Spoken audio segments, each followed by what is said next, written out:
शुक्रिया। और इसी के साथ चलिए अब तीसरी प्रमुख खबर का रुख कर लेते हैं। हार्वर्ड यूनिवर्सिटी में पढ़ रहे हजारों विदेशी छात्र छात्राओं के भविष्य पर इस वक्त खतरा मंडरा रहा है। वजह है ट्रंप प्रशासन द्वारा लिया गया अहम फैसला। दरअसल ट्रंप प्रशासन ने हार्वर्ड यूनिवर्सिटी के इंटरनेशनल प्रोग्राम पर रोक लगा दी है, जिसकी वजह से हजारों छात्र छात्राओं का भविष्य इस वक्त अधर में लटका हुआ नजर आ रहा है। दरअसल आपको बता दें कि 2024-25 के शैक्षणिक वर्ष में हार्वर्ड में 6,793 अंतर्राष्ट्रीय छात्र पढ़ रहे हैं, जो कुल छात्र संख्या का लगभग 27% है। और ऐसे में इतने बड़े वर्ग पर असर पड़ना यूनिवर्सिटी के कई विभागों की आर्थिक स्थिति को भी प्रभावित कर सकता है।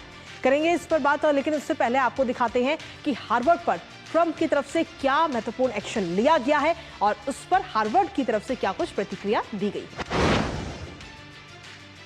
तो हार्वर्ड पर ट्रंप की तरफ से एक्शन लिया गया। हार्वर्ड यूनिवर्सिटी का जो इंटरनेशनल प्रोग्राम है उस पर अब ये रोक लगा दी गई है, यानी कि जो विदेशी छात्र हैं वो अब दाखिला नहीं ले सकते हैं हार्वर्ड यूनिवर्सिटी में। विदेशी छात्रों के दाखिले पर यह रोक ट्रंप प्रशासन की तरफ से लगाई गई है। हालांकि इससे पहले भी हार्वर्ड पर बड़ा कदम उठाया गया था, जो एड दी जाती है उस पर रोक लगाई गई थी। फिलहाल अभी अधर में हजारों छात्र छात्राओं का जो भविष्य है वो लटका हुआ है। और इसके साथ ही ट्रंप प्रशासन ने यूनिवर्सिटी को 72 घंटे का समय दिया है, 72 घंटे का अल्टीमेटम दिया है कि आप इस दौरान विदेशी छात्रों से जुड़े हुए जो डिजिटल अनुशासनात्मक रिकॉर्ड हैं वो आप प्रोवाइड करा दीजिए। इससे पहले अगर हम देखें तो 13 मई को सरकारी फंडिंग पर भी रोक लगाई गई थी। जो सरकारी फंडिंग इस यूनिवर्सिटी को दी जाती है उस पर यह रोक लगाई गई थी, लेकिन जिसके बाद में रिसर्च फंड में कटौती की समस्या से इस वक्त हार्वर्ड यूनिवर्सिटी जूझ रही है और अब कहीं ना कहीं एक और बड़ा कदम उठाया गया है।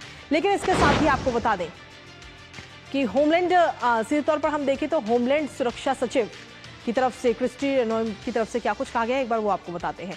दरअसल उन्होंने कहा है कि रोक के पीछे की वजह उन्होंने बताई। होमलैंड सुरक्षा विभाग ने ये कदम इसलिए उठाया है क्योंकि हार्वर्ड यूनिवर्सिटी ने अपने विदेशी छात्रों के बारे में रिकॉर्ड पेश करने से इनकार कर दिया था। ये वजह इस वक्त बताई गई है इस रोक के पीछे। लेकिन इसके साथ ही हार्वर्ड पर गंभीर आरोप भी लगाए गए हैं। क्या कुछ ये गंभीर आरोप है, एक नजर इस पर भी डाल लेते हैं। दरअसल ये गंभीर आरोप लगाए गए हैं। सीधे तौर पर इस वक्त कहा गया है कि हिंसक प्रदर्शनों में शामिल छात्रों की जानकारी देने से इनकार यूनिवर्सिटी की तरफ से किया गया है। ये एक सबसे बड़ा आरोप इस वक्त लगाया गया है।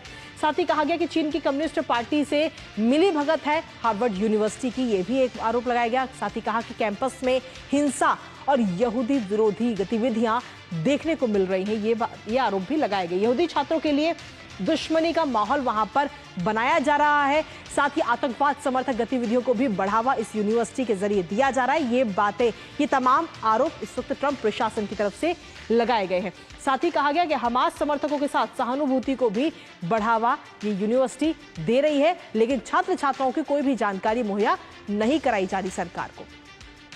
इसके साथ ही इस फैसले को लेकर के सीधे तौर पर हम देखें तो इस फैसले को गैरकानूनी बताया गया यूनिवर्सिटी की तरफ से। हार्वर्ड यूनिवर्सिटी ने क्या कुछ कहा है, एक बार वो आपको बताते हैं। दरअसल हार्वर्ड यूनिवर्सिटी ने सीधे तौर पर कहा कि विश्वविद्यालय पर अभूतपूर्व और अनुचित नियंत्रण लगाने वाली मांगों पर जोर दिया गया है और कानून का पालन करना, दृष्टिकोण, विविधता के सम्मान को बढ़ावा देना और प्रोत्साहित करना ये यूनिवर्सिटी जारी रखेगी, और जिससे उच्च शिक्षा के लिए भयावह परिणाम भी होंगे। हार्वर्ड कानून का पालन करना, दृष्टिकोण, विविधता के सम्मान को बढ़ावा देना और प्रोत्साहित करना भी जारी रखेगा और समुदाय में यहूदी विरोधी भावना का मुकाबला करेगा। हार्वर्ड अमेरिकियों को सुरक्षित और अधिक सुरक्षित बनाने वाले अनुसंधान और नवाचार को दबाने के उद्देश्य से अवैध सरकारी अतिक्रमण और के खिलाफ भी अपना बचाव करना जारी रखेगा। ये प्रतिक्रिया इस वक्त हार्वर्ड यूनिवर्सिटी की तरफ से सामने आई है। और इसी के साथ फिलहाल न्यूज